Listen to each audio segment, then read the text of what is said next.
نحمدہ ونصلی علی رسولہ الکریم اما بعد فاعوذ باللہ من الشیطان الرجیم بسم اللہ الرحمن الرحیم السلام علیکم۔ ذی الحج کے بے انتہا قیمتی اور برکت سے لبریز لمحات گزر رہے ہیں جن کی قسم خود اللہ تعالیٰ نے قرآن میں اٹھائی ہے کہ یہ سب سے زیادہ برکت والے دن اور رات ہیں، تو پھر کون وہ کم نصیب ہوگا جو اللہ کی دی ہوئی اس قسم کو نہ سمجھے اور ان فضیلت والے دنوں اور راتوں سے فائدہ نہ اٹھائے۔ لہٰذا ذی الحج کے پہلے عشرے یعنی شروع کے 10 دنوں میں عبادات کو کثرت سے کیجیے۔ رمضانوں میں تو ہر کوئی اہتمام کر لیتا ہے کیونکہ اس کی برکات اور فضائل کا پتہ ہوتا ہے، لیکن ذی الحج کے ان 10 دنوں کی فضیلت کا نامعلوم ہونے کی وجہ سے لوگ اس عبادت کے بھرپور موقع سے فائدہ نہیں اٹھا پاتے۔ بس آپ یوں سمجھیں کہ جیسے دنیا میں انسان کو کوئی کام کسی سے پڑ جائے اور وہ اس سے بات کرنا چاہے اور موقع تلاش کرتا رہے کہ کہیں موقع ملے تو میں فلاں سے بات کروں اور اپنی بات اس کے سامنے رکھوں۔ بالکل اسی طرح سے انسان کو یہ بھی سمجھنا چاہیے کہ یہی صورتحال اس کے اور اس کے رب کے درمیان ہے، بس فرق اتنا ہے کہ یہاں خود اللہ تعالیٰ موقع فراہم کر رہا ہے اپنے بندے کو کہ وہ آگے بڑھے، اس موقع سے فائدہ اٹھاتے ہوئے اللہ تعالیٰ سے اپنے کام کی باتیں کر ڈالے۔ بے شک اللہ تعالیٰ غفور الرحیم ہے۔ ایک تو تہجد کا وقت ہے جو کہ افضل ترین وقت ہے، جب اللہ تعالیٰ خود انسان کو اپنی طرف بلاتا ہے، اور جو شخص اس وقت میں اللہ سے رجوع کر لے، اپنے گناہوں کی معافی مانگ لے، پھر وہ جو حاجت اللہ تعالیٰ کے سامنے رکھتا ہے وہ ضرور پوری ہوتی ہے۔ اسی طرح سے اللہ تعالیٰ نے کچھ مخصوص دن اور راتیں بھی دیے ہیں کہ جس میں بھرپور فائدہ اٹھانا چاہیے،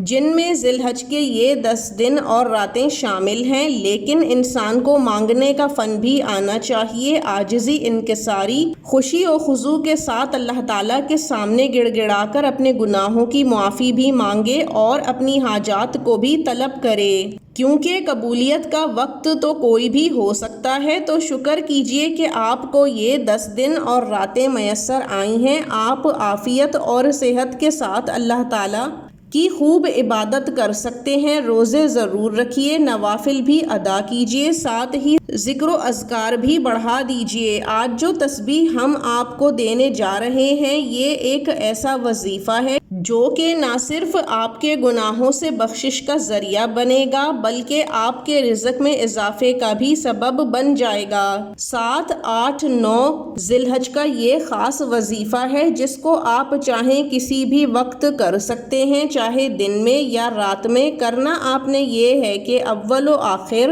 11 مرتبہ درود ابراہیمی پڑھنا ہے، اور درمیان میں آپ نے 1000 مرتبہ استغفر اللہ ربی من کل ذنب واتوب الیہ کو پڑھ لینا ہے۔ لیکن اس کو پڑھنے کا بھی ایک خاص طریقہ ہے کہ جب آپ 500 مرتبہ شروع کے استغفار کو پڑھ چکیں تو درمیان میں 22 مرتبہ درود ابراہیمی دوبارہ پڑھیں، اور اس کے بعد باقی 500 مرتبہ استغفار کو پڑھ لینا ہے، اور پھر ہاتھ اٹھا کر اللہ تعالیٰ سے نہ صرف اپنے گناہوں کی معافی مانگنی ہے بلکہ اللہ تعالیٰ سے جو بھی آپ کی حاجت مراد ہو اس کو بھی مانگ لینا ہے، خاص کر رزق میں کشادگی، روزی یا کاروبار میں برکت۔ انشاءاللہ جو بھی آپ کی من مراد ہوگی وہ ضرور پوری ہو جائے گی، اور آپ کے رزق میں اتنا اضافہ ہوگا کہ آپ بانٹ بانٹ کر تھک جائیں گے، لیکن رزق کم نہیں ہوگا، کیونکہ انسان جب اللہ تعالیٰ سے اپنے گناہوں کی معافی مانگتا ہے اور ساتھ ہی حضور اکرم صلی اللہ علیہ وآلہ وسلم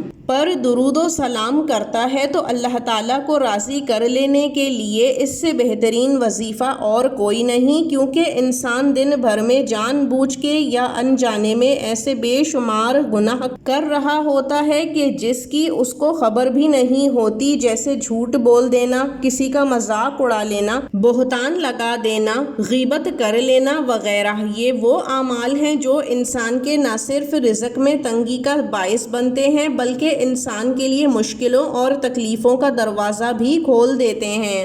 یاد رکھیں کہ جب آپ اپنے لیے دعائیں مانگیں تو تمام مسلمانوں کے لیے اور خاص کر مرحومین کے لیے بھی دعا ضرور مانگا کریں، کیونکہ اللہ تعالیٰ کو یہ ادا بہت پسند ہے کہ جو دوسروں کے لیے مانگتا ہے اللہ تعالیٰ اسے بھی بے شمار نوازتا ہے۔ اللہ تعالیٰ سب کے رزق میں بے شمار برکت عطا فرمائے، آمین۔ اب ہمیں اجازت دیجیے، وآخر الدعوانا ان الحمد للہ رب العالمین۔ اللہ حافظ۔